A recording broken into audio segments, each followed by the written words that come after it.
that the speaker, Leo, may be divinely inspired to breathe a message of love and light.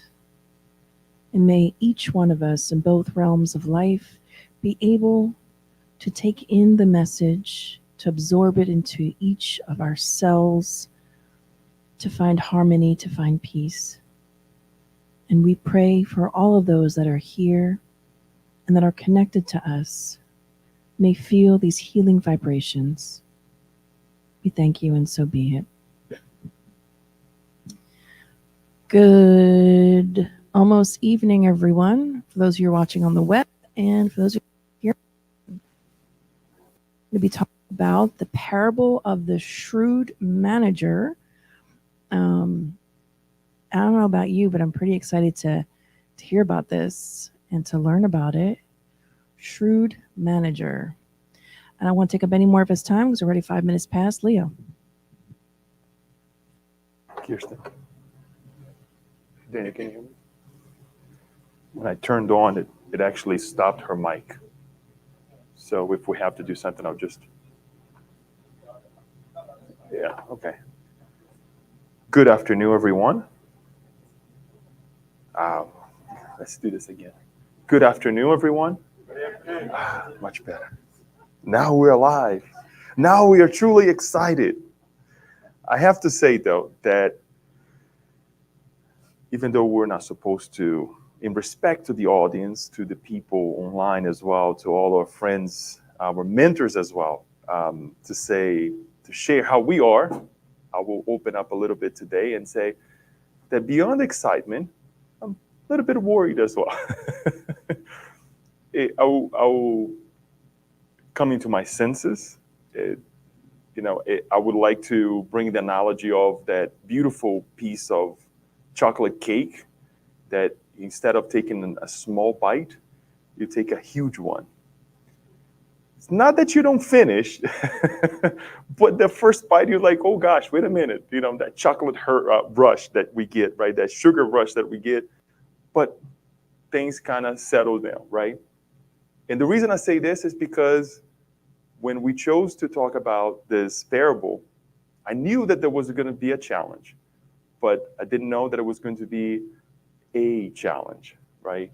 And I hope that you feel as challenged as I am right now, because this is what a parable is supposed to do to all of us.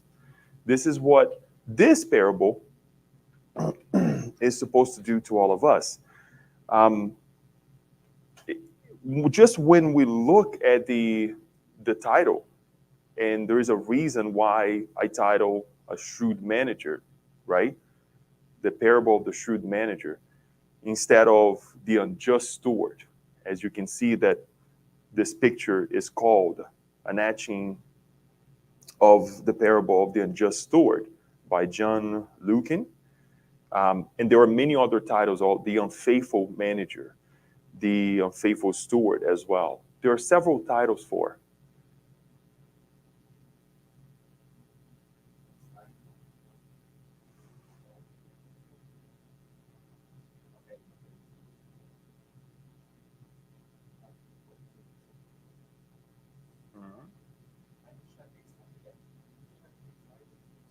I don't know. You'll put it over here. Uh-huh.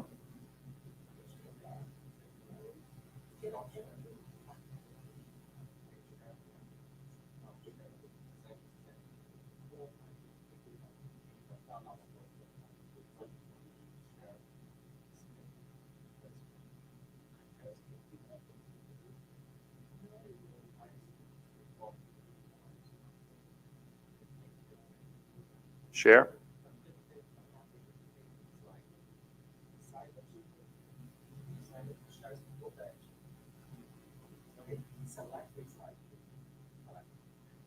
Where you see this thing? I'm sorry. Okay, got it.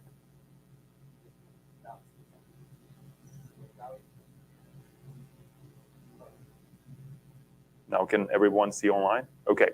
So as we were saying, there's a reason why we kept it as shrewd manager. We'll see later on.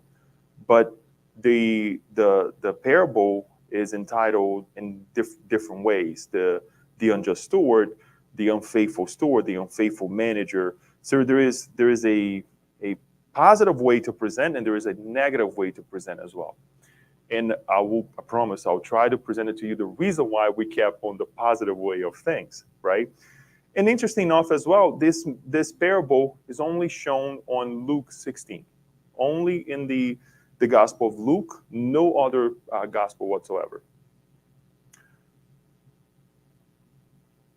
I'll keep what I was going to say to myself because I was going to shoot myself with a foot. But it's so exciting. It's a lot of work, but at the same time, it really catches our attention into what we learn with Spiritism. Which number one of the tenets of Spiritism is reincarnation. And if in order for us to understand or even accept reincarnation, we also have to believe that there was a previous life, right? This life, and what's going to happen? Reincarnate again, the next life, right? So that is one of the foundations that would like to get everyone to bring to our hearts, to our minds as well as the which we'll see explicitly, the essence of Jesus, right, of our Master.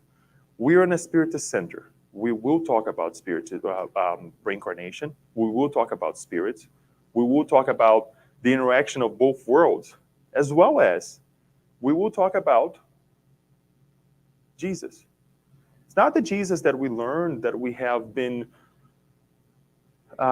applying to ourselves onto others as well, sometimes in a negative way that we learn from the churches. Nothing super negative. There are some things that we could liberate ourselves from, right? But there are a lot that we really need to bring even more to our hearts to become a better individual. So there's no doubt that we're going to go ahead and talk about these teachings. We had Julio talking about another parable as well, and we will learn a little bit more with him towards the end of the month about more Jesus teaching. So I think it's important to connect these things, right? But the parable of the shrewd manager, what is it? Have you guys heard of it? I was going to share with you guys on the WhatsApp group, at least for those here at the SSP, but I also felt that it would be just for those who are following us on the web, as well as those who will follow us later on, right? But if anything, and now it'll be a disfavor for you guys, right? Which we'll see soon.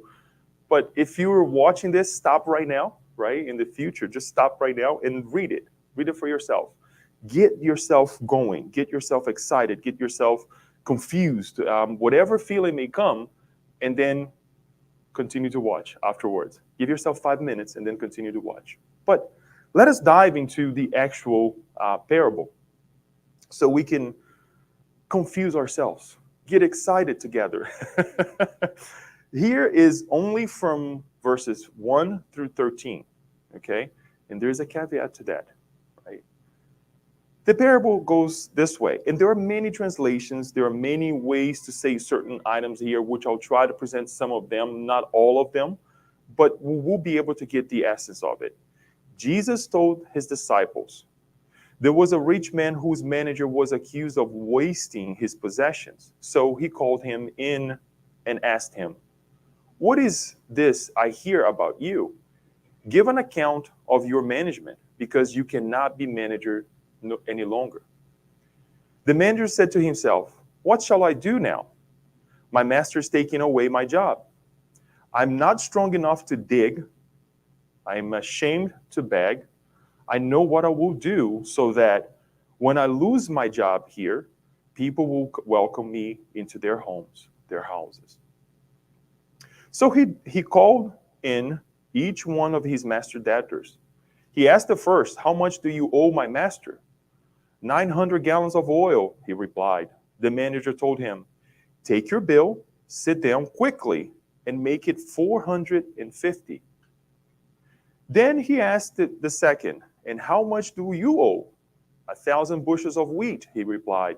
He told him, take your bill and make it 800. The master commended the dishonest manager because he had acted shrewdly. For the people of this world are more shrewd in dealing with their own kind than are the people of the light. I'll tell you, use worldly wealth to gain friends for yourselves, so that when it's gone, you will be welcomed into eternal dwellings. Whoever can be trusted with very little can also be trusted with much, and whoever is dishonest with very little will also be dishonest with much. So, if you have not been trustworthy in handling worldly wealth, who will trust you with true riches? And if you have not been trustworthy with someone else's property, who will give you property of your own? No one can serve two masters. Either you will hate the one and love the other, or you will be devoted to the one and despise the other. You cannot serve both God and money. Or in some translations as well, is mammon, which we'll talk about it. I failed to present to you what shrewd really means. Because everybody says shrewdly, what is shrewd? Intelligent, astute, acute, someone who knows how to move. It's just somebody who is very intelligent, right? So we keep as, if anything, let's go back to the intelligent manager, right? Or the astute manager, because when we look at it, we see that we have a person who is, we're going to dive into very deep on it, but I just want to recap a little bit. So we see that we have a manager who calls in, a master who calls in his manager saying, look, people are saying that you're wasting my money, my belongings, right? What is this thing? Give an account, right? And then the manager goes and starts thinking what he's going to do, right? When he does what he does, the owner of the property does what? Commends him, right? They say, good job, great job. What you did is awesome, great. That is very confusing, right? Because if anybody goes to your home and start wasting things, or you call somebody to eat your home, and they put they make a really nice plate of food, right? And half goes to waste, or they take 2 bites, you're gonna think, well, wait a minute, why did you put so much there, right? Why did you do this? Imagine if you are the owner of an enterprise, a company, whatever that is, a small popcorn stand, right? And you put somebody to work there, and they don't do what they're supposed to do, how would you feel? You would fire him, right? Aloysius says, right? You're fired, right? Very easily, right? Do we see that here? No, we see something completely different that is like, okay, what's going on here? And then he goes into this explanation that we should do this more often. Remember, I said at the beginning, we got to think about our past, our present, and our future as well. All right, but we're going to dive a little bit more into it. As I usually like to do, let us think a little bit about it, just to kind of bring the elements together so we can focus a little bit better in the future when we're trying to present them. What are the parties involved outside the parable? Not in the parable. Who are the individuals? Who is involved there? Jesus is speaking to the disciples. Why is this important? Because we see the character of the parable is completely different, as if he was talking to a group of people, a random group of people, right? He doesn't go into details of what happened. This goes to here, goes to there. He jumps from the manager saying, the master talking to the manager, and then what the manager is saying. Because he knew those individuals had a little bit more, let's say, moral capabilities, more spirituality to understand, at least I like to believe, please correct if I'm wrong, to understand what he was saying, right? But there's again, towards the end, we're going to present something else as well that this is Leo saying, but it kind of really excites us a little bit more in terms of what this parable means. So Jesus and the disciples, because as we can see, Jesus told his disciples, right? We cannot argue with that, right? Those are the two individuals or the parties involved. Parties involved in the parable. In the actual parable, who do we have? The rich man, right? The owner of the property, the manager, debtor number one, the second person who owes the money as well, people of this world. What are the people of the world? Right? What are the people of light? Friends, the master. Towards the end, he repeats the master again, and then God and mammon, the money that we mentioned. Mammon here, folks, in Hebrew is a word described for riches, for any mundane riches in the world. That's what it would describe. And it became a way as well to present how we made it, like, as we still do, a God for us, right? A God with a small g, right? That we do. We make our riches one of our gods. That's all we think 24/7, right? Money, right? Personal belongings. Sometimes we make our partners, our personal belongings, right? Our work, right? So on and so forth, just for us to understand. Elements involved in the parable: the possessions, olive oil, wheat, worldly wealth, true riches, and property, right? Location, undisclosed, but there are possibilities that we'll discover. We'll talk about it later, right? It's not like some of the parables, Jesus is talking to a group of people inside of a boat or near the sea and whatnot. That it's important for us to kind of bring ourselves to that environment too. Learnings. Anybody would like to take a shot? An award so far? Anything? That's what I thought. Confusion. It's okay, right? Yes, and so was I. And I still am. So it's okay. There's nothing wrong with that. So let us continue, because things will start to marinate in our mind and our hearts as well. Who does the rich man represent? This is the owner of the possessions. Who does he represent for us? If we can take a shot. It's okay. Huh? Kirsten. Someone that's just like portions money. No, I'm talking about the owner of the land, the one that came to the manager and said, somebody's telling me that you're doing something wrong with my possessions. It's okay. It's God. Oh, Vladimir's here. I didn't hear. Thank you. It's God. Oh, ka-ching! 1 point for you. Well, we're going to throw random points, just like that show. I forget now whose line is it anyways, right? There's a 1396 point for you. Just random points. Hold that number. So, who does the manager represent? Mm-hmm. Us. Humanity in general. Us. Right? And what do the possessions represent? Everything. All of our resources. I wish Daniel could put the... Material, because it can be not honest, it's material and immaterial. Material to material, okay. Yeah. I wish Daniel could put the picture of you guys here on the screen right now so you guys can take a look at yourselves.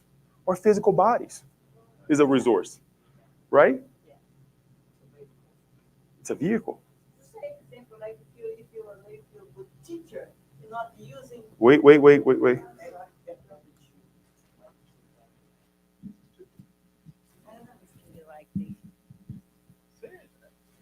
I'm saying if you're a good teacher, you're not using it.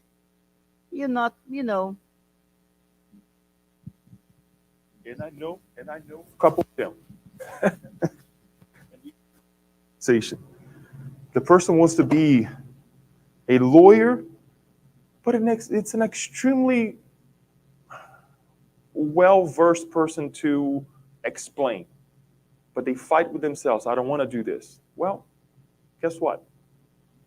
it's a resource that is being wasted away, right? Because you have that talent and you keep fighting against yourself, right? So that's a great example, because we don't want to get into just the material things, even though the parable also pushes us towards the material, but we can also extrapolate in that sense. So thank you. So everybody okay with this?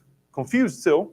Fine, not a problem, right? So I want to take a step back just to make a parenthesis on this right here, because in the dwelling of in dealing with the parable as well, we can create many things. We can say many things, and study it. And scholars they go into in such a way, very beautiful, very didactically. That I lack the words. I mean, how they dive into this. And one of the consensus that I got studying this parable is that there are individuals that they don't accept some of the verses, especially when it gets to the point that we are supposed to use the worldly riches, the unjust riches, right? And we're going to talk more about that, to make friends, right? And they avoid it. They don't accept it. They don't think that Jesus said it, right? So I want to resort to the Spirit's book, because the Spirit's book gives us an insight of something that we have to do with these teachings. Question 625, Kardec asks the Spirit, what is the most perfect standard that God has offered to humankind as a guide and model? We know that the answer is Jesus. But I want to focus not only on the answer, but also what is said after as a comment. Jesus is the highest standard of moral perfection to which humankind may aspire on earth. God offers him as the most perfect model, and the doctrine that he taught is the purest expression of God's law, because he was animated by the divine spirit and was the purest being that has ever walked the earth. If some of those who intended to teach the law of God to humankind have sometimes led them astray with erroneous principles, it is because they allow themselves to be dominated by strong earthly sentiments, and because they confuse the laws regulating the conditions of the life of the soul with those regulating the life of the body. Many of them, presented as divine laws, what were really only human ones, created to serve their own passions and to dominate others. I want to take the second paragraph here and say, if those who intended to teach the law of God to humankind, so on and so forth, have made a mistake, I also would like to add the teachings of our Master Jesus and made a mistake. It's also true. Because if we accept that Jesus as this guiding model, right, this true guiding model, we cannot accept that one of his parables was to create disorder, was to create confusion forever, right? It can be partial confusion. It can be partial, let's say, confusion, or any other word that we can use. But after we really dive into it and we bring some sense to it, then we'll say, you know what? It makes sense now. And this is what we're about to discover. Because if we don't eliminate this, then we're going to open ourselves up for a million other things that perhaps make no sense whatsoever. And this moment will pass by like, okay, there was no purpose to it, right?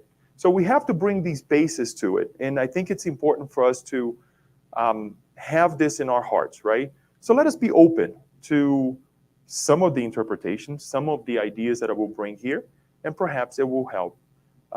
As you can see, I like to always bring some of the paints, the art that is associated with this parable. This one here by Andrei Mironov, 1975. Let's go back to the parable. The first verse that I put it together so we can have an idea what we're try to understand a little bit better, says, Jesus told his disciples, there was a rich man whose manager was accused of wasting his possession. So he called him and asked him, what is this I hear about you?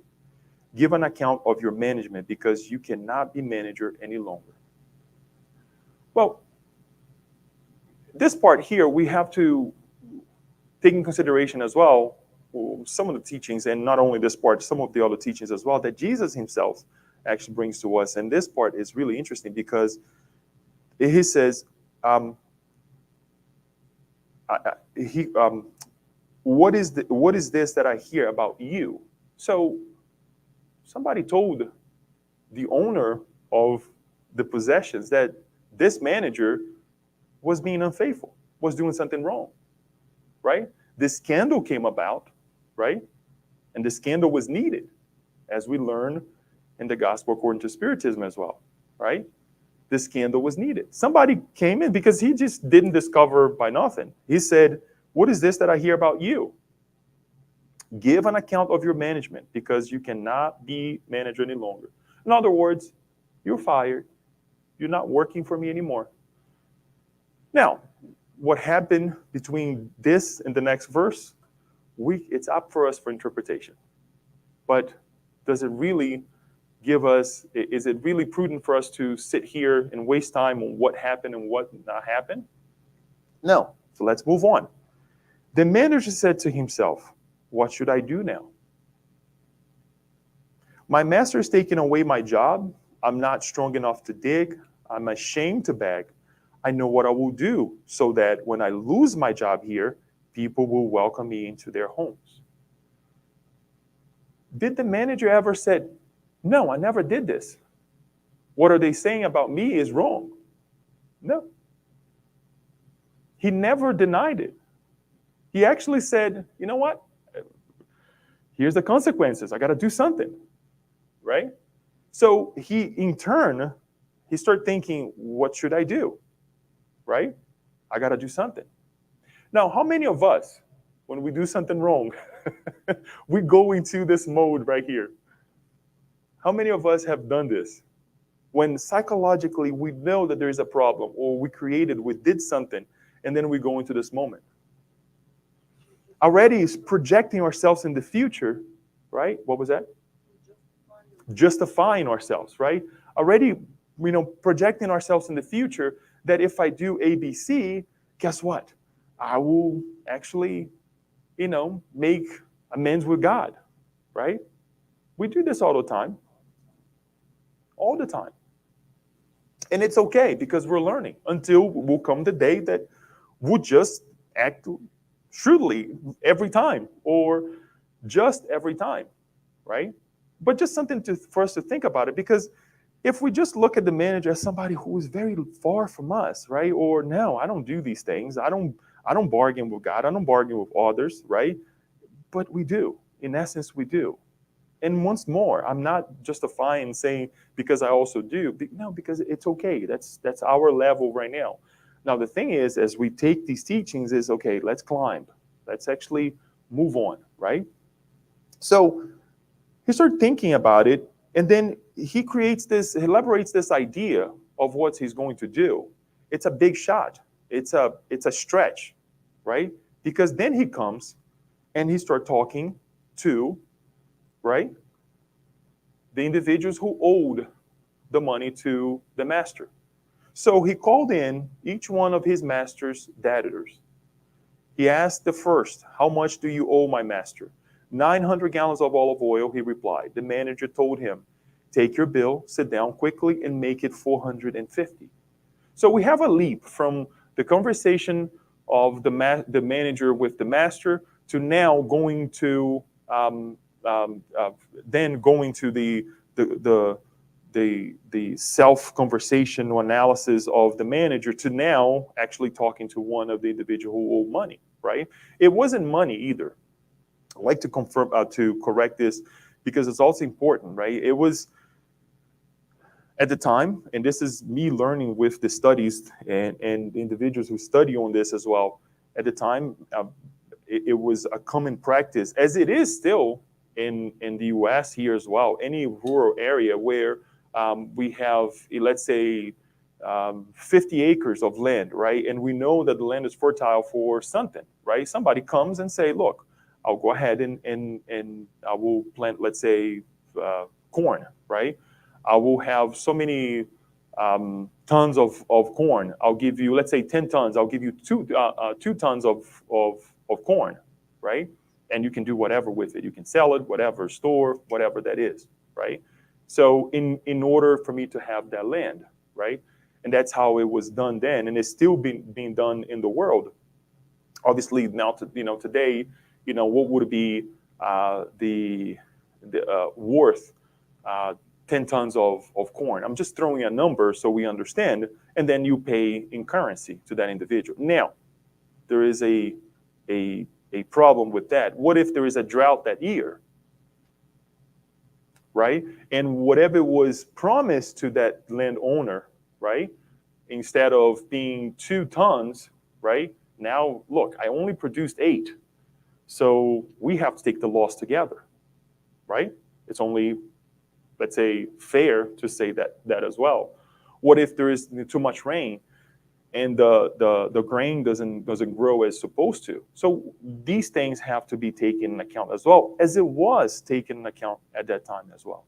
Why am I saying this? Because there is a win-win situation to what happens later. And we'll see. So let's continue. Then he asked the second, and how much do you owe? 1,000 bushel of wheat, he replied. He told him, take your bill and make it 800. So at first, we see here on the first paragraph, he called in each one of his master's debtors. And he only mentions 2. Let's say he only had 2. But let's say he had several, right? And it goes on and on and on and on to talk to all these individuals. Because if we think about this true owner of the land being God, he's talking about humanity. He's not only talking about 2 individuals, right? So the master commended the dishonest manager because he had acted shrewdly. For the people of this world are more shrewd in dealing with their own kind than are the people of the light. I'll tell you, use worldly wealth to gain friends for yourselves, so that when it's gone, you will be welcomed into eternal dwellings. This is when this parable gets confusing, right?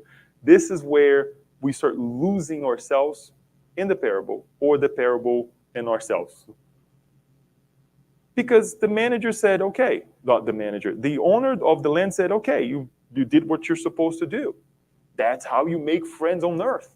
Great job. This is some of the Leo analysis here. If we think that this is God, why would God really reprimand this person? Because he did something nice, didn't he? Let us think about the money that I just explained, right?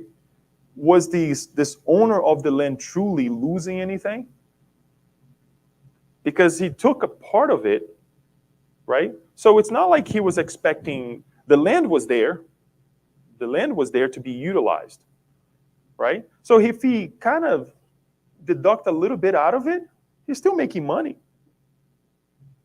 He didn't make as much, but he's still making money. 900 gallons of oil. The manager told him, sit down and make it 400, right? So from 900 to 400, he's still making 400. He's still making money. It's a deal, right? So then, exactly. Well, he would have paid, but because he would have to pay, he would have to go back. So think about this debtor number 1, thinking about the owner of the land. Oh, this is a good guy. But the owner of the land didn't do anything. The manager actually did this dealing with them, right? On something that perhaps we can assume that was already prearranged. On a number that was already prearranged. We don't know. That's when we start getting lost. So I don't want to get into too much, because believe me, I gave myself to that. I'm like, oh Lord, what am I doing? But I want to get to the essence. And the second person, let's just to recap on this. What did the second debtor pay?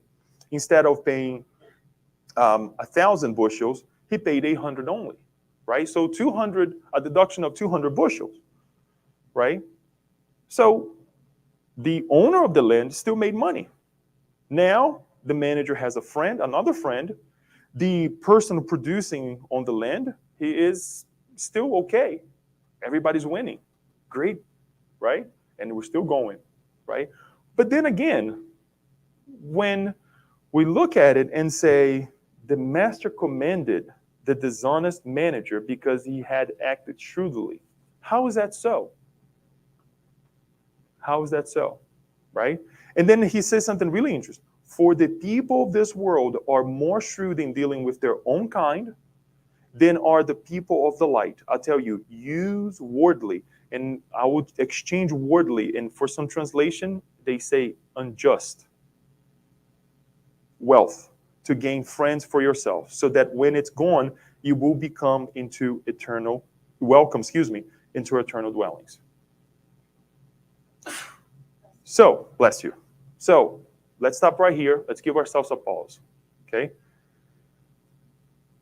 This man, Professor Huberto Broden, he has this amazing book that we can study, just the book from front to back. I mean, it's just amazing, called Sabedorias das Parábolas, Wisdom of the Parables.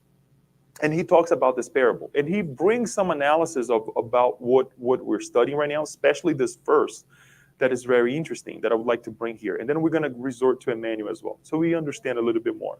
Okay? He says one thing: if not carefully analyzed, the parable may seem to suggest what? And we already talked about fraud and dishonesty, right? Because he's committing a fraudulent act. He's being dishonest. He was already dishonest with the owner of the land to begin with. So much so that the owner of the land called him and said, look, you're doing something wrong there, right? Give account of what you're doing, right? And then now he's creating more fraud because he's deducting things that he has no power what to do. Well, he is really, right? And that riches are bad. Because on the last paragraph that we read, it says, take the riches of the world and go make friends. They have no value. They're bad for you anyways. Are they? It depends. It depends the value that we give to it, right? If we start taking these chairs and just throwing out of the balcony over here, they have no value, but we're sitting on it, right? We're taking something, a material, something matter, and giving a good value to it, right? We keep it clean, we do all the things that we're supposed to do, and that goes for everything, right? And he says, matter has no attribute, and our attitudes towards it will give value or attributes to it. Isn't it so? This beautiful machine over here, right? We can use for some crazy things, but we can also use from some great things too, right? The computer, everything that we have, right? A car, right? Our physical bodies, everything. So it has no value. So there's no such a thing as a beautiful phone. Well, make it beautiful. Yeah, especially the lady, they like to bedazzle, put all the beautiful things on it, right? The little different covers and all. Marty's like, I know about it, right? Right? The man with the watches, right? It's something that gives time, but, put a different, arm on it, like he has one too, right? So all of the different things, right? We make it beautiful, right? Depend on how our taste, on how we conduct ourselves towards it, right? So just something for us to think about it when we talk about resources, because he's talking about this riches of the world and really exploring to our own benefit, to the benefit of others, right? So he says there are three possibilities to explore. One is to abuse. The abuses of our riches, right? On when we have, and we abuse it. Whether we have little or whether we have a lot, we abuse it, right? We spend more than what we have. We buy more than what we need, right? And when we have a lot, we do the same. We go beyond our capabilities. And what do we create? Scarcity for others. Because if there is a shortage on water and I go to whatever shop and I buy 10 cases and I only need 2, guess what? The other 8 cases, and we saw this with the pandemic, right? The other 8 cases will not be in the hands of others, right? And we're creating a huge issue for one another. And that is the unholy man that he represents. To refuse the skeptic, right? Oh, I don't need this. I don't have to have something decent to wear, you know? I don't have to, carry myself well. I don't have to cut my hair. I don't have to do this. I don't have to do that, right? Well, guess what? We do. That's why the resources are here, for us to really present ourselves well, for us to do well with one another and for ourselves, for us to help us grow, right? So this idea that we need to abuse or do nonsense or to refuse is not good, right? And then we come to a third opportunity, is to use, which is the spiritual man that sees matter, right? That see everything and let's put it to good use on the right time, at the right rate, right? It's that effectiveness and efficiency level that every company wants to get to. Effective being that we are using or doing the right things, right? And efficiency is doing the right thing with the right resources at the right time, right?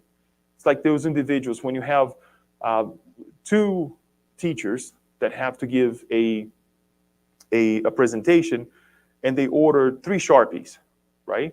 The first, and they request 3 Sharpies, right? To give a presentation. And the first one goes and use 2 Sharpies, right? And the other goes and use the 3 Sharpies, right? The first one, they're both effective, right? But the first one didn't use 3. He only used 2. So why did he order 3 to begin with? So there is a lack of efficiency there, right? Because now he's wasting something that he didn't need at first. Where the third one was effective, did what he was supposed to do, and used all 3 Sharpies. Just something for us to think about. So he says the following: true renunciation is not in the first place an external renunciation, but a use without abuse. Possessing, and I'm paraphrasing here, folks, because I had to translate this from Portuguese to English. Possessing without being possessed. This is renunciation. Poverty by the Spirit. A millionaire may not be possessed by what he doesn't own, but wants unruly to own. More important than having or not having is knowing how to have or knowing how to have or not have. This was already the great wisdom of the Stoic philosophers in ancient times, right? We know that, look, I know what I have and I know what I don't have. I know what I can have and I cannot have, right? Knowing our limitations. Our values will bring value to the matter that has no value. It's kind of, I don't know, maybe there is a redundancy here, but matter in itself, there is no value, but we will give value to it. We will make that car effective, right? Because we put it to good use. We put it to go to work, right? We will make whatever that crosses our heart, the T-shirt that we need to go to work, to come to the center or whatnot. Not to show off, but to present ourselves well, right? These are just, again, analysis that we bring to understand this because we're talking about resources. Now, let's go back to the parable again. And exactly that little verse, I tell you, use worldly wealth to gain friends for yourself so that when it is gone, you will be welcomed into eternal dwellings. And thanks to Haroldo Dias, I will bring something that he reminds us in the study of this parable. Emmanuel. Emmanuel in this book, as it's one of the books of the Living Spring collection. And I mentioned this already, that it's really interesting. Most of the time he does this with 2 chapters, or sometimes 3, bless you, or sometimes 3, right? Where he takes a passage of the Bible and he studies and he brings into the same context. This 2 that I'm going to bring here, chapter 111 and 112, it's actually from the same parable. It's really, the verses are from the same parable. It includes this in red right here that I have. And Emmanuel touches on something that only Emmanuel can bring to us, right? Only him can make us think the way he analyzed this parable. He says the following on chapter 111. And the title is Win Friends In Portuguese, I think it's angariar amigos. I can't remember now. It's a little bit different, but more inviting, I would say. Maybe because of the language. Sorry. But he says, if the individual could succeed in discovering through human experiences the profound past, he would more rapidly reach the conclusion that all the opportunities that complement him in knowledge and health come from divine kindness, and that most of the material resources that are at his disposition and desires proceed from injustice. I'm going to continue and we'll talk about it. It is not up to us to particularize, but rather to deduce that the concept of human rights originated from the divine influence because, as far as we are concerned, we are compelled to recognize our slow individual evolution from fierce selfishness towards a universal love, from the iniquity towards true justice. It will be enough to recall in this sense that almost all countries arose centuries ago through cruel concepts. With exception, man have his squandering servants that at the moment of adjustment did not appear to be worthy of the benefits received. It is for this reason that Jesus left us the parable of the unfaithful servant, inviting us into a sincere fraternity in order that through it we could find the path of rehabilitation. The master encouraged us to gain friends. If our spiritual past is somber and painful, let us try to simplify it by acquiring true dedications that will assist us through the harsh climb of redemption.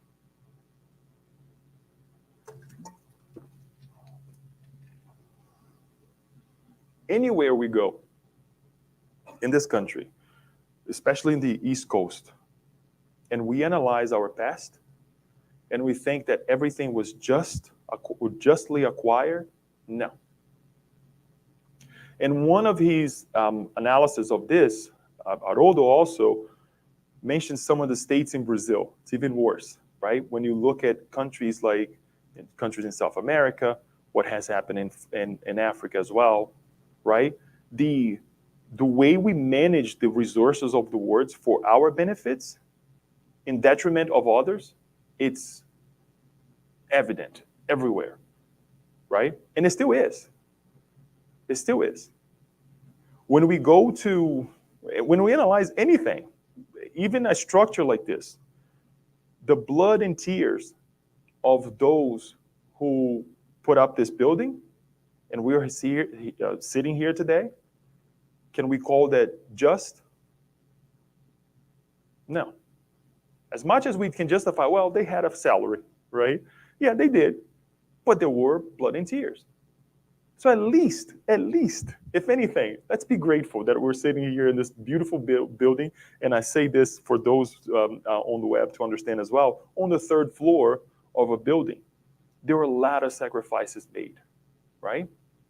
There are a lot of moments. When I look at a big structure like a bridge or something, right? Guess what? A lot of people, a lot of lives were severed, right?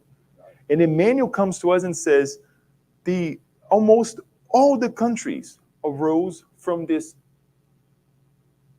injustice. It's undeniable. So when we look at the parable, what is Jesus trying to say, and what is the master commending? That individual at that moment said, you know what? Guess what? This is a big shot. I'm going to try something revolutionary here, right? But I'm going to go ahead and make somebody's life a little bit easier. I'm going to go ahead and take that suffering and diminish it a little tiny bit. 200, what does it say again? Bushels, right? A little tiny bit.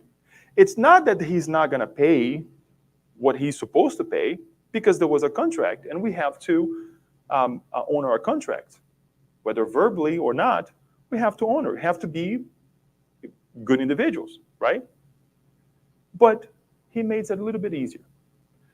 A week ago, you guys know that today Kirsten was supposed to talk, right? A week and a half ago. Paul is like, yeah, they confused me. They confused me. Right? She brought I'm sorry, Paula, that you didn't get the memo. Kirsten comes to me and says, Leo, something came up. Can you actually switch with me? And I read the message. I'm like, oh, Lord. And I had to, even though I may not seem to be a structure guy, I, I like structure on certain things. So I was thinking, oh, I'm going to have this time to do this, this, and this, and that. But at the same time, I'm like, I'm talking about the shrewd manager. I'm talking about the individual that is supposed to be making other people's life a little bit easier. Because I know that if she was asking me, she was not asking me to, do crazy things. She needed to do so, right? And I was like, okay, all right. And then we joked about it and everything, but here I am today. But the truth of the matter is, this is life. We are called for that moment, and we said, oh, okay, this is the moment that I can make somebody else's life a little bit easier. She's still going to have to talk next week. She cannot run from that. We're respecting that, right, Paula? But guess what? She got what she needed, and I still had time to do so. You can ask me at the same paper later on. Right. We're going to get there. See, if we were in Brazil, we would say that this is the Mineiro way to see life, right? It's like, look, wash my hands now. It's a culture of things, right, Jeanette? But it is true. But we're gonna get there. But what Emmanuel is bringing to us with this parable, with this part of the parable, is that this is what we're here for. And yes, if we have the capability, we have the riches, or whatever we're at our disposal to make someone else's life a little bit easier, that's fine. Let us do so. Right? Let us remember the past, the present, and the future. Let us remember that we're not dealing with the physical environment only, incarnated ones only. We're also dealing with the discarnated ones. Right? Because if I have those little friends that don't like me so much and they see these acts of good, they're going to do what? Oh, that was nice, Leo in the past would never do such a thing. He would stick with his madness, and now, you talk this week, I'll talk next week, right? But he changed. He's changing, right? Because it can not only happen once, it has to happen several times for us to prove to ourselves, not to the world, but to prove it to ourselves that we can do this. Make our lives easier. When we look at parents, right, making the life of kids a little bit easier, right? And then we grow to be very bad kids that we're not grateful for what they did, right? And we look back, it's like, wow, my parents made my life very easy, as they could. Yeah, perhaps I could be the rich kid down the road, but I wasn't. And they made my life easier as with the resources that we had, right? It happens all the time, and we don't see it. And we don't multiply this idea. So continue with Emmanuel. He goes into this idea of the eternal life, right? An individual unaware of his spiritual obligation will consider that he finds in this passage an intelligent thief buying the favors of mercenary attorneys in order to reintegrate in the honorable titles of human convention. However, when Jesus spoke of friends, he was referring to the riches of injustice. He was including the total past life of the individual, involving all the painful lessons that characterized it. In the same manner, when he referred to the eternal tabernacles, he did not place them on a celestial stage. The Master situated the sacred tabernacle in the heart of men. Being cognizant of our errors, he affirmed, in essence, that we should take advantage of the transitory riches at our reach, actively involving us in the legitimate fraternity in order that by forgetting our crimes and hatreds of other times, we become true brothers, one with the other. Let us evaluate in this manner the permanence of our service on earth, while incarnate or as discarnate, favoring all the resources at our disposal, the personal improvement and the evaluation of our fellow men. Elevation. Participating in the direction of the light and always loving.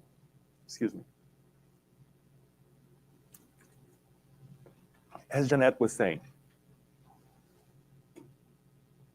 it's not that we're going to think that, okay, now I can ask, right? Perhaps it's not going to be Kirsten, but my environment, my heart will be showing such a degree of compassion that when I ask someone else, even though they never got to know that we had this exchange, they're going to say, yeah, it's okay, Leo. When I get to owe something to someone, a favor, they're going to say, that's all right, man. Forget about it. And it happens in such a way that we don't even think about it, that we don't even feel it. It doesn't even knock on our doors, right? Because it's within us. It's within others as well. And we're vibrating such idea to one another. And I didn't put the whole text here. I mean, we may want to go and definitely read it, chapter 111, 112. But it's beautiful how Emmanuel brings to us these two chapters back to back, analyzing this passage of saying, wash somebody's hand. Be kind to one another. Because the next day, you'll be the one in need. Once more, analyzing the past, the present, and the future as well. What happens in the past, we can't change it. It happened. Now, it will happen how we can change what's going to happen. I shouldn't say change, but at least prepare ourselves to a better future, right? At least prepare, right? Because we're not in the proactive mode yet of living a proactive mode when we only do goodness, right? There's a little bit more trial and errors than goodness still, but we're going to get there, right? So to finalize, the parable, going back to the parable, whoever can be trusted with very little can also be trusted with much.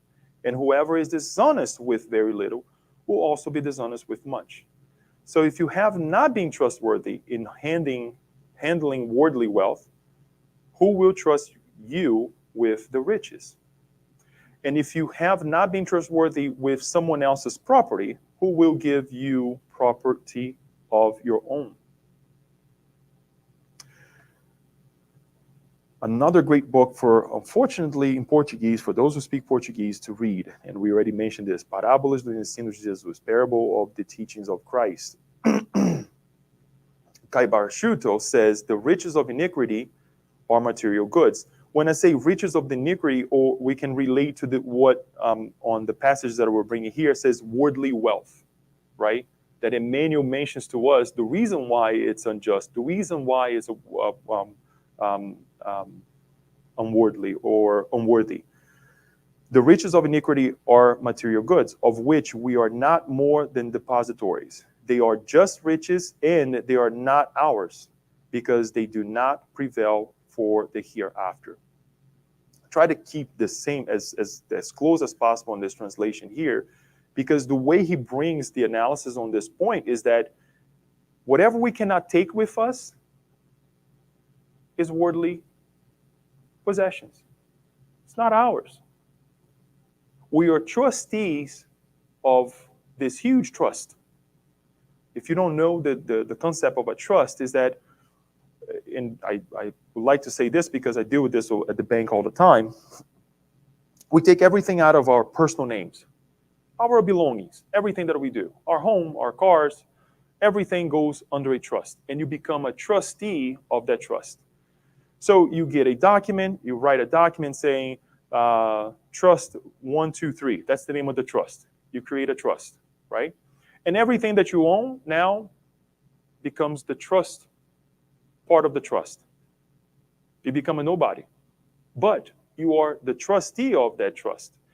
What happens most of the time, there is a trustee or a co-trustee, right? Someone else that is managing that trust with you. And there is a successor trustee as well, which would be somebody who, in case we depart to the other side, becomes the new trustee or the co-trustee with that living still, right? That is what is a trust is. And I like to explain this to all of us because we are trustees of this immense trust. It's like having a business, but under your roof. It's exactly the same thing. And many individuals, they like to do that for tax purposes and whatever that is, right? In case you get to be sued, you're not going to gain anything because everything is under the trust, right? So there's a lot of implications to it, good and some crazy ones as well, but we're not going to go into that. But I like to use the idea of a trustee because, again, we are the trustees of this immense wealth that is presented to us. But going back to what it says here, folks, look, if we cannot manage 1 + 1, which is 2, how can we manage 1,000 + 1,000, which is 2,000, right? When I was in business school, we started looking into these financial reports and all these things, and we invited to look at many companies, merging companies, and all the big companies already. And when you jump from dealing with small things to great things, we're talking about billions of dollars. You're like, oh my God! But there's nothing to it. There's a bunch of zeros out right after. Obviously, you don't want to mess with one of those zeros because you create a mess. But that's what it is. It's just a bunch of zeros after the other. And money comes in, money goes out. Money comes in, money goes out. It's a simple math. You can miss it. Well, yes, you can. There were some sleepless nights that on certain numbers that I couldn't find, that it was kind of tough. But again, it's the same thing. So when we're talking about, I want to hit the lottery, I want to do this, I want to do great things at the SSB, I want to do great things in life. Well, when we are presenting with small things in life, small opportunities to deal with the little bit of resources that we have, we complain, right? We go back and we say, oh my God, I got to do this, I got to do that. How do you want to be that individuals that climb finally Mount Everest, right? Not that we want people to do that, but right? But if I cannot even go from here, and walk a mile, little by little. And I'm saying this not to discourage anyone, but to us really think and say, little by little, step by step, and be grateful for the little that we have, or for the things that we don't have. Because those limitations, guess what? Have got us into trouble in the past. And perhaps we were not the shrewd manager. We were the unfaithful one, right? That we had to be called at that moment and say, what are you doing? And we're all going to give accounts when we get to the other side. But why wait to the other side? Emmanuel talks about this. What is the book that we're doing, Our God at Home, Isabella? It's from the Living Spring as well. Good Lord, Leo. Huh? The Living Spring, yes, it is. Yes, the Living Spring. But it's from the same collection. Thank you. Emmanuel reminds us, why wait for that moment that we are about to die and think, I should have done this, should have done that. Why not make the accountant right now? What do I have? Yeah, the first thing that's going to come to mind is what I don't have, right? But my neighbor does, right? It happens all the time, but it's okay. And then you think, all right, wait a minute. What do I have? And what can I do with the little that I have, right? So I can gain more friends, no more things. So that when we get to the other side, as Jeanette said, when I'm in need of, they will open their doors, right? No one can serve two masters. Either you will hate the one and love the other, or you will be devoted to the one and despise the other. You cannot serve both God and money, or as I mentioned earlier, and here, Kai Bashuto says the same thing. The disciples, as they are bound to do, as all those who want to be disciples of Jesus, they should serve only God, who is the creator, not enslaving themselves to any well-heeled or so the wise, unconscious wants to dominate their conscience. One cannot serve God and mammon. You have to choose. We have to choose. It's up to us. Once more, folks, it's not that we're going to abuse, for sure. It's not that we're going to relegate matter, because if it wasn't so, Jesus would have told us. But he reminds us that let's be good stewards of the the the um, the concessions that we have. Thank you. Here's something that I would like to bring to you, just for us to close, to make us a little bit confused. Remember, and I put down here, well, not here, but remember, we went from verse 1 to verse 13. But this is verse 14. And it's not included in the parable. The Pharisees who loved money heard all of this and were sneering at Jesus. He said to them, "You are the ones who justify yourselves in the eyes of others, but God knows your hearts. What people value highly is detestable in God's sight." In one of the explanations that, and I would like to talk to him about it, that Haroldo mentions, is that the Gospels, they are not broken down to, they were not, when they were written, they were not broken down into verses. It was one big slop of things, and they had to break it down. Man, we broke down.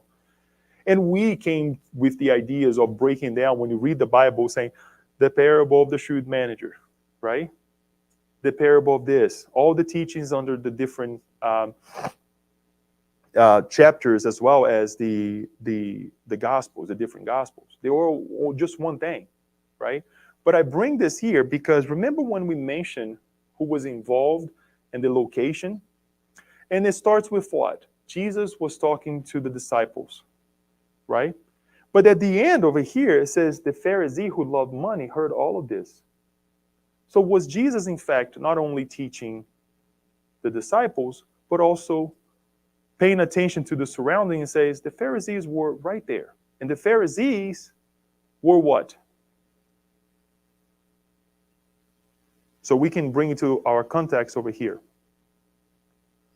I should have brought again, but we go back.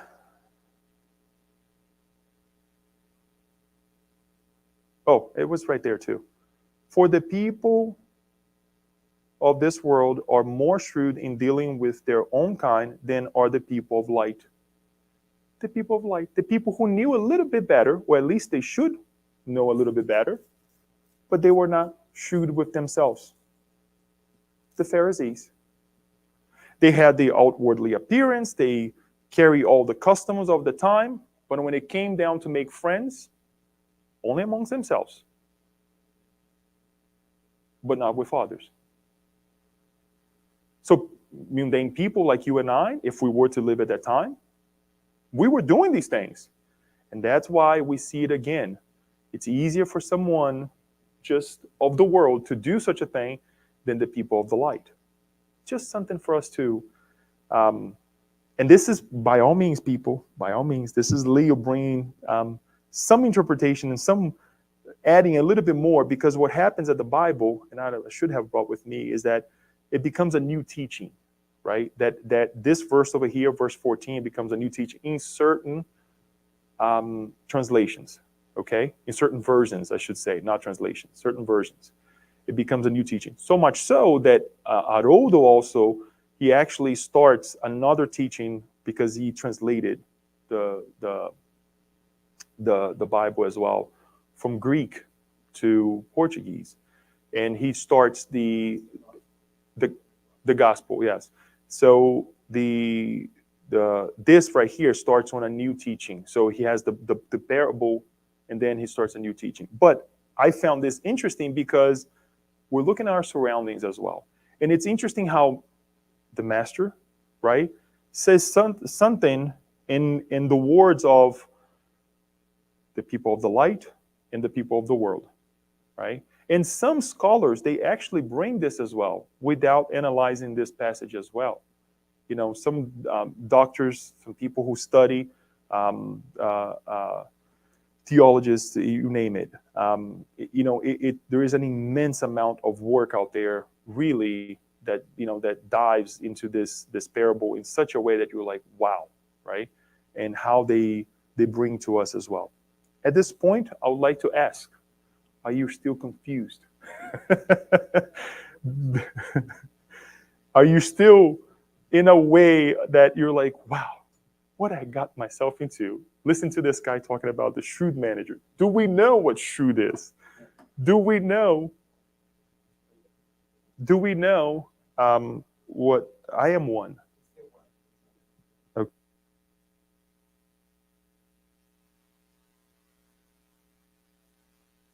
I'd like to say that I'm still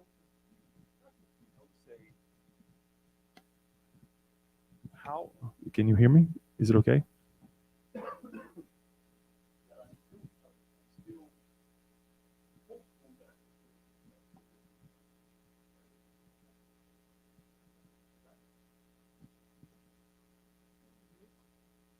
Maybe I did. Yes, it is. Maybe I'm hopeful that I can put this into practice and learn with others as well in terms of how we use our riches, right? Our resources. I embarked on a let's say, I call it mission now because it's over. I don't like to call mission when it's before it's not over, of going back to school, getting a degree in business administration and a master's in management. And by far, I think this teaching here is beyond our comprehension when we go to business school, because it's talking about something that we're far from learning in school still, the resources of the past, of the now, and of the future as well, right? And it applies to everything. It applies to life in general. It's not only, a couple Benjamins in our hands, right? It's beyond that. It's beyond what we did in the past and what we're doing now and what we can do in the future as well. It brings us reconciliation to ourselves, with ourselves, in terms of resources. Emmanuel has a great book called Money, right? That for those, again, who speak, it's in English. Okay, yeah, it is in English. Yeah, what am I saying? I don't think we have it here. It is in English. That it changes completely our relationship with money. Changes completely our relationship with money, little by little. Because this thing that we sometimes think, oh, I'm going to change it overnight. For some of us, it is true. But with time, we look at it and say, oh, that's what it is, right? It's much like in looking at a kid growing, right? And we try to bring to them, look, I've been through this. They're not going to get it. They have to live through it, right? So questions, comments, does this help? How can we apply this in our lives? Kirsten.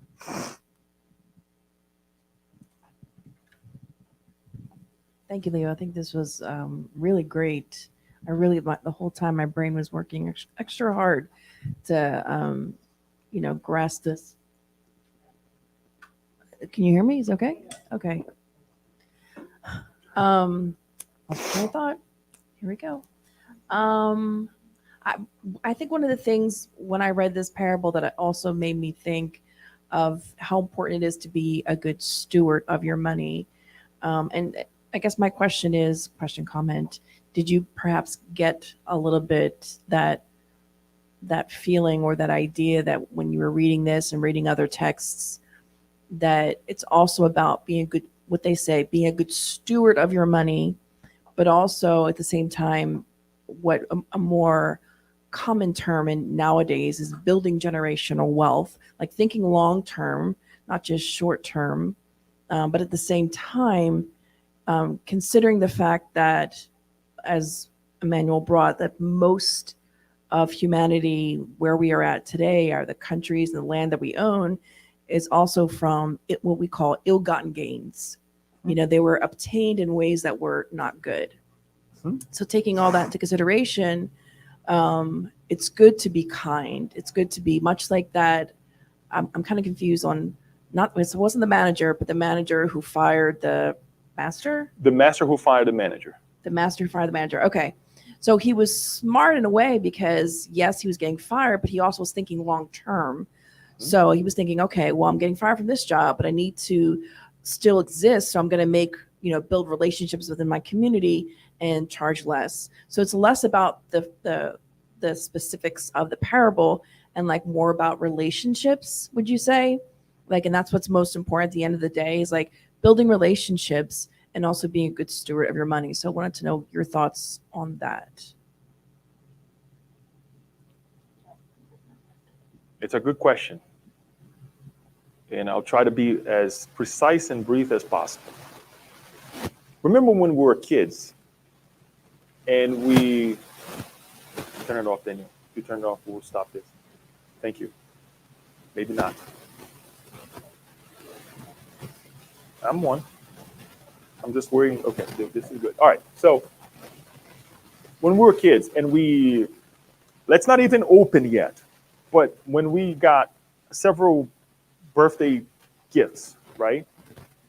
One was yay big, sorry, and the other was pretty big. Our intention was what? Bigger the better. Our intention is still what? Bigger the better. Is it wrong? No, right?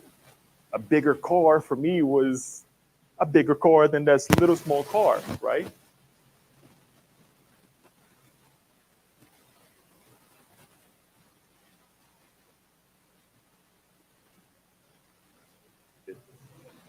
Yes. So I turned it back on. So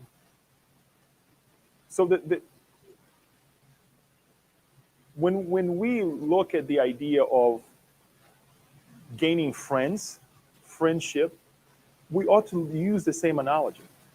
Give big. There's nothing wrong with that. Why am I saying this? Yes, the idea here is not for us to think about I think it's you, Daniel, because you moved back to the place that went stopped. Don't change the team. Just give the team. So let us give big. There's nothing, because the proportion will show, right? And this is not to show that, okay, I'm gonna the next birthday of somebody here, I'm gonna buy the person a car or anything like that. No, but it will be through the sacrifice that we give it to others. With one thing in mind that I like to remember that I didn't mention here. I did mention in a way though. Don't let the left hand know what the right one is doing. Nobody needs to know, but you know. But God knows. The environment will pick up on that feeling, right? So yes, at the end of the day, we are doing what? We are giving big so we can have a better consequence in the future. So there's nothing wrong with the idea, right? As long as we don't go way more than what we can afford to misuse, right? That Dr. Herbert actually mentioned to us. So I hope I was precise and concise as well on the idea, because we ought to give big. We ought to take that analogy of like, my God, this is so big. This is going to be I remember loving cars even as a kid. It was like, this is going to be the one that I want, right? And it's okay, right? And it's the same thing. Now that we're on the uppers, a little bit more, reason within us, we'll say, let's give big. Let's do bigger. Right.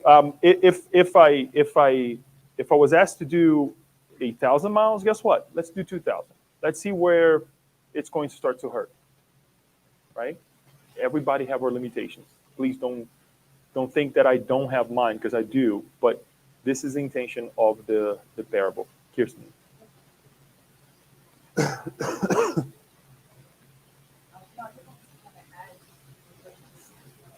I just wanted to add real quick that it's less about the value. It's not about the actual value that it's big, but it's the value that that particular person may bring to it. So the landowners who were allowed to pay 50% versus 100%, that to them was huge, because so he was gaining friendships through that. So I think, right, it's also about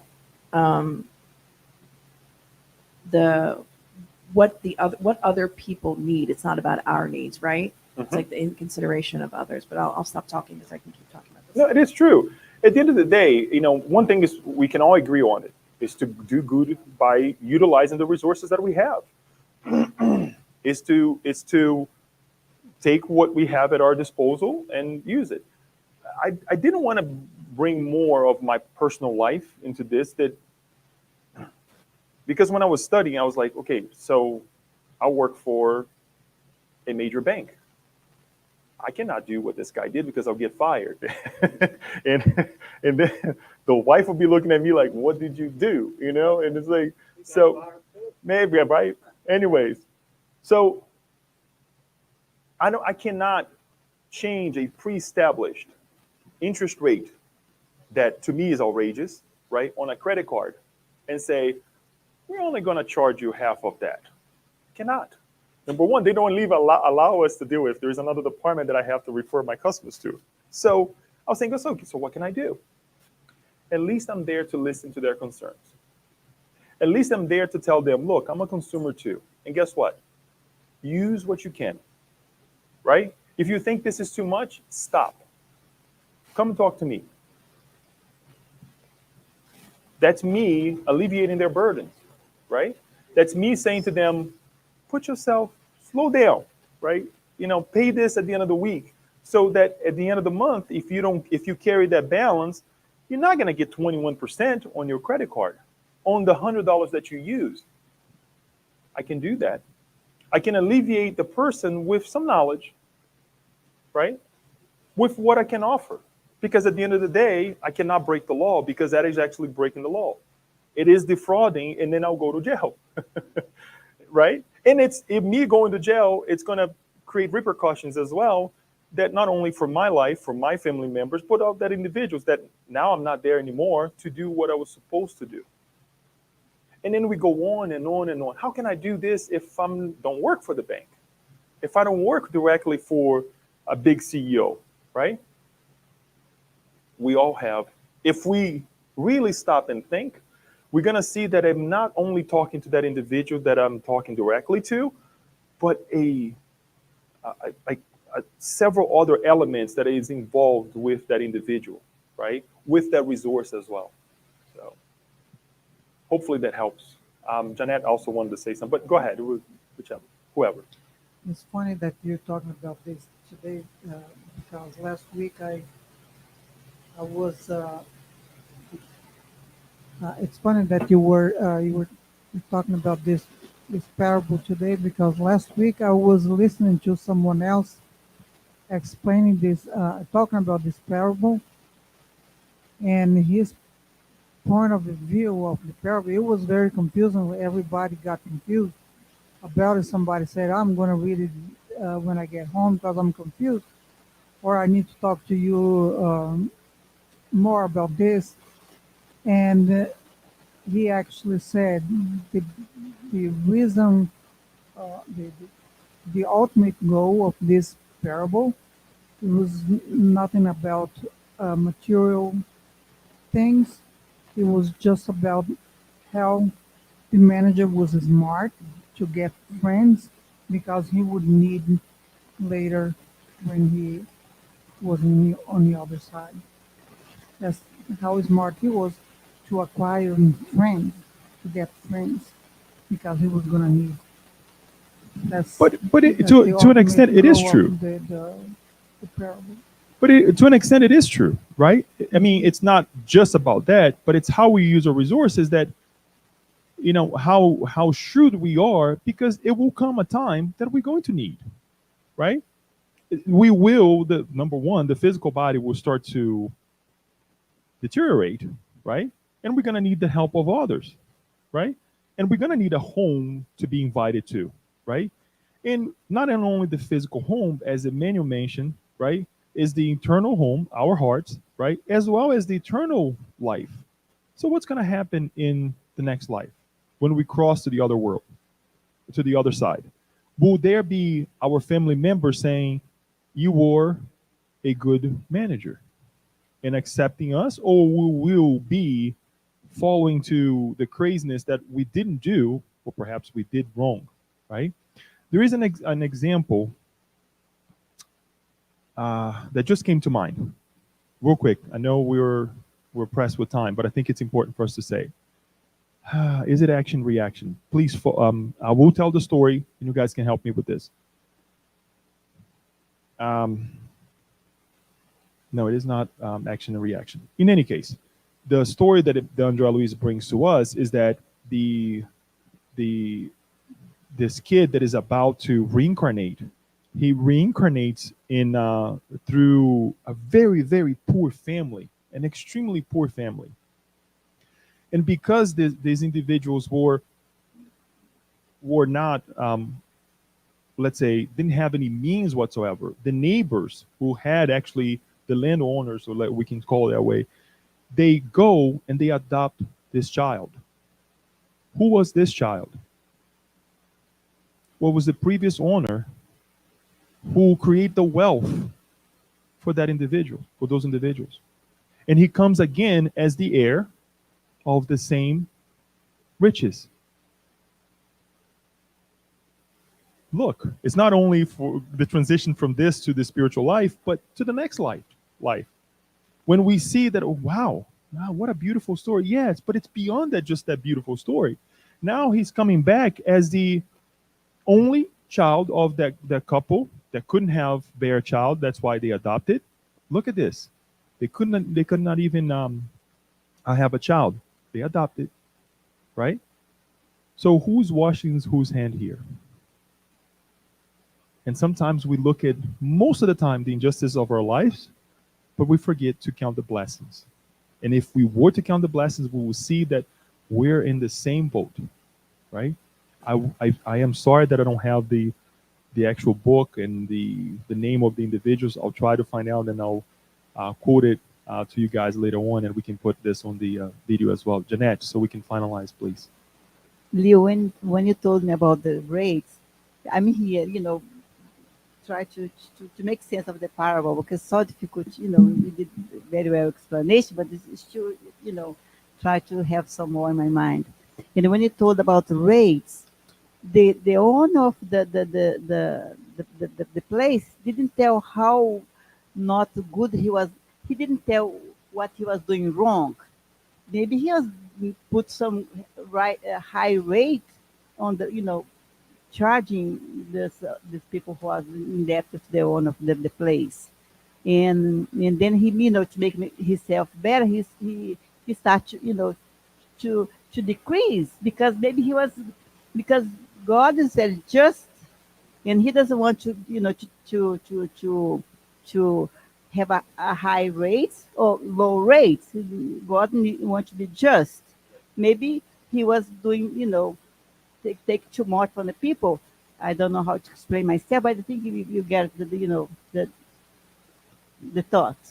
There is a price for everything in life. Everything. No matter how we go. And when I say price, it's not money-wise, people. Not money-wise. For us to get to this third floor here, we paid a price. Right? We fought very wisely. What? What did we fight? Gravity, right? We fought gravity. Did anybody come through the steps? No? We didn't. I didn't, right? We took what? The elevator. Our minds created a machine that, okay, you know what? I'm going to make it a little bit easier now. We don't have to go up and kind of carry our bodies as. So even with that, it took energy, right? There was a price. And then we can extrapolate and go back to the money. Somebody needs to pay the bill for the energy, for the maintenance of the elevator, right? So there was a price. And in life is the same thing. So when we talk about riches, God gives our disposal, but we have to maintain it. We have to multiply it, right? So for your comment, Jeanette, the first thing that I would like to bring is that there is a price to get up in the morning and be the farmer, right? To create the crop, right? So, rightly so, we have to give some back to God, right? Because, and this is one of the studies of business school. It's beautiful. Because when we think that, look, I'm going to go ahead and start an enterprise, right? Be an entrepreneur, right? But guess what? It's not only for me. I'm going to start hiring people, right? I'm going to start hiring, if anything, other business to do business with me, an insurance company, which employs several people. I'm going to hire people to deliver me, let's say, fertilizers, right? And so on and so forth. So we have to pay something back. There's nothing wrong with that because there is a price. It's not that things just appear in front of me. They have to have really, farmers. I live and work with them quite a bit. I know what it is, right? And it's important that we look at these things. So again, I say it again. It's important for us to look at it as God, and not look as this mean individual, because God wants us to.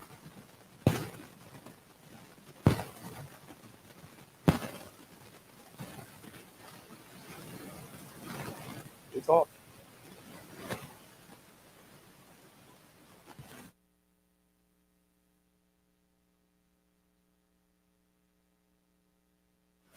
Daniel.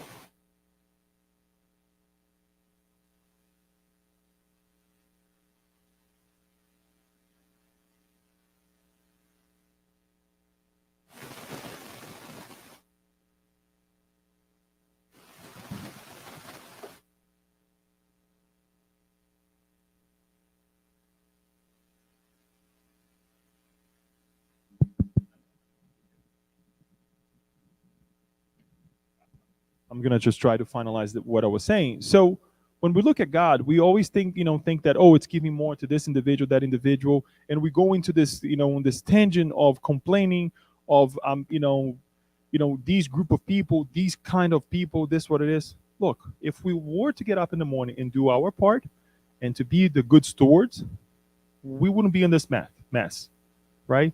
Yes, some people, like I said, the rich kid, across the street had a better life than I did. Did he really? I had a friend actually that his father was extremely rich and had several businesses. And he was the one who worked the most. We would be going out, and sometimes we would say, you know what, let's just go out because, let's go and help. And he had a construction business along with the business. He actually used to sell construction material, and the bags of cement, I think it's like 50 kilos, right? It's pretty and sometimes they would come with like 2 trucks and would just go and help out of, because he would actually have to help his father and the workers of the company as well to unload those 2 trucks. And it was brutal. It was brutal. He was the one who worked the most.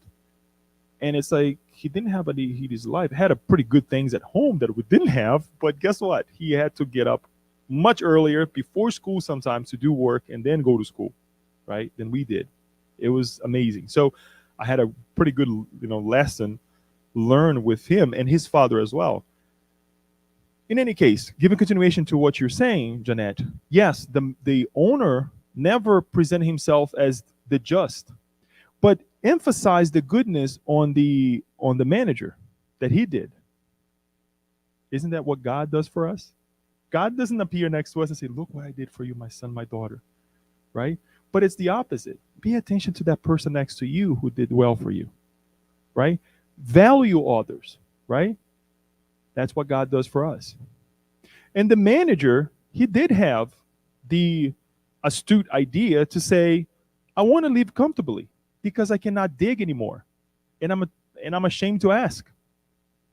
But one thing that I know how to do, I know how to manage numbers. He knew how to manage numbers. And he took that big shot and he got it. Right? It was the way out to continue to be, and obviously on the parable we don't see this, but he continued to be the manager. Because if the owner of the land commended, sure enough, we can assume that he was still employed, right? So I hope that helps. The key part of this parable to me was when all of your earthly material goods are gone, you are welcomed into eternal dwellings. So the manager is part of the evolutionary journey we're all on, And when you're only immersed in the material world, it will be through the losing of that that the spirit now comes in. So that was amazing. And then also that the tabernacle lives in the heart. So we're connecting um, the goodness now with the future use of money and using it for good and checking our attachment. And then historically, through psychological work, you can always go back to your upbringing and figure out what you absorbed as relationship to money in the household you grew up in. I mean, there are many routes to understanding your relationship to money. And the other comment was, yes, a lot, wealth has been created through social injustice. The good part about the time period we're living in now, it started in the generation I'm in because there were small movements to create like the Calvert Social Justice Fund. And within that, it's human beings who have to work on these values and ethics of the future. And now you hear more of this from millennials and younger people because they're tracing the workers in the countries and do they have a fair wage. And I'm very excited that this consciousness is becoming part. And yes, we will pay more for goods, but we will understand the creation and the flow of these things better. Thank you. It is a great comment, both of them, and I think they're connected for us to finalize one thing. And I was very surprised that 2 weeks ago when Julie was talking about another parable as well, he did this very well, extremely well, that is to something that I've been calling is spiritualize our lives, spiritualize our physical living. And I think I'm getting this alert, as we're studying these things, these teachings, these Christ teachings, because we're awakening in certain areas, we're changing, our perceptions towards certain things in a very beautiful way. But there's still a lot of work to be done. There's still a lot of changes to be made. So let us not wait. Let us start spiritualizing our lives every moment, every single moment, right? We don't have to start, being this very, intelligent person towards money or have a degree or whatnot to look at what we have in our hands and say, how can I multiply this? I'll give an example. If we were to have a can of tuna, and if you don't like, I love tuna, whatever. But if you have a can of tuna, is it the same amount of a can of tuna for parents right after the war? Pretty much so. Perhaps, got a little bit smaller because of inflation, companies trying to make a little bit less and whatnot. But I guarantee you one thing.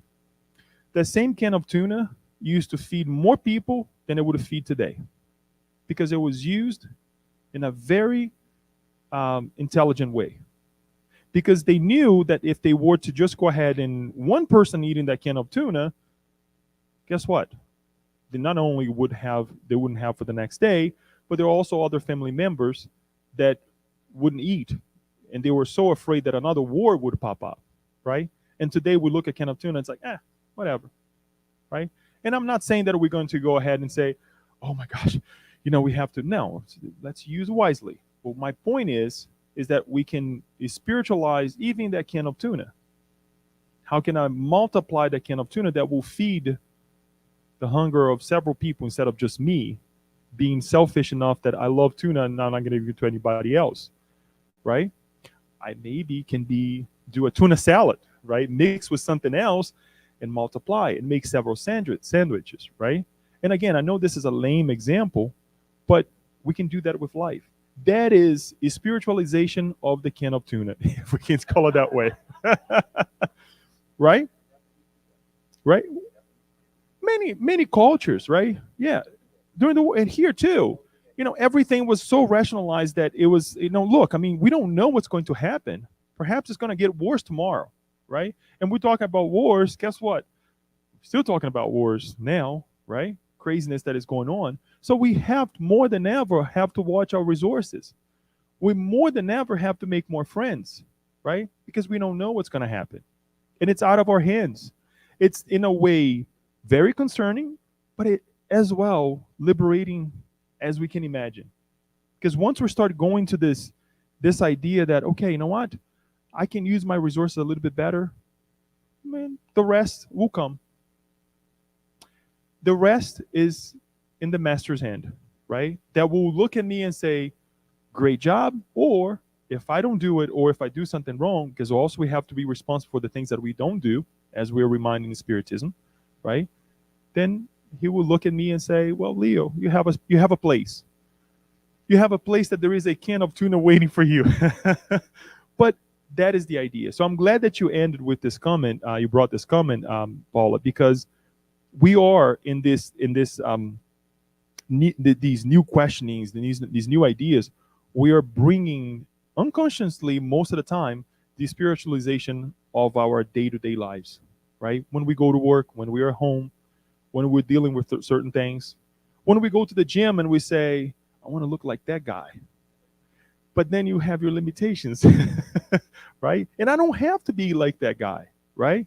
That is, you know, I don't know, doing crazy things like, 500 pounds with that lift. I don't need to do that, right? It's not for me. I'm not competing. He's competing, you know?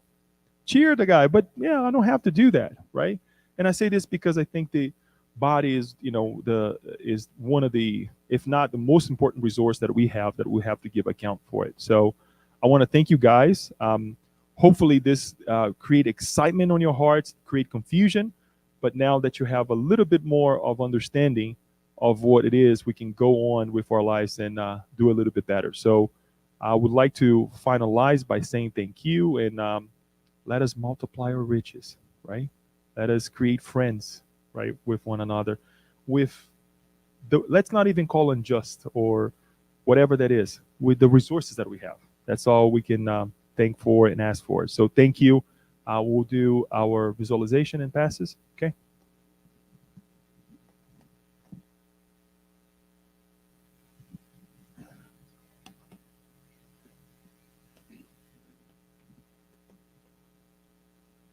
All right. Daniel, can I turn off the well the I can't think of the word. The projector? Yes? Okay. It's distracting. All right, everyone.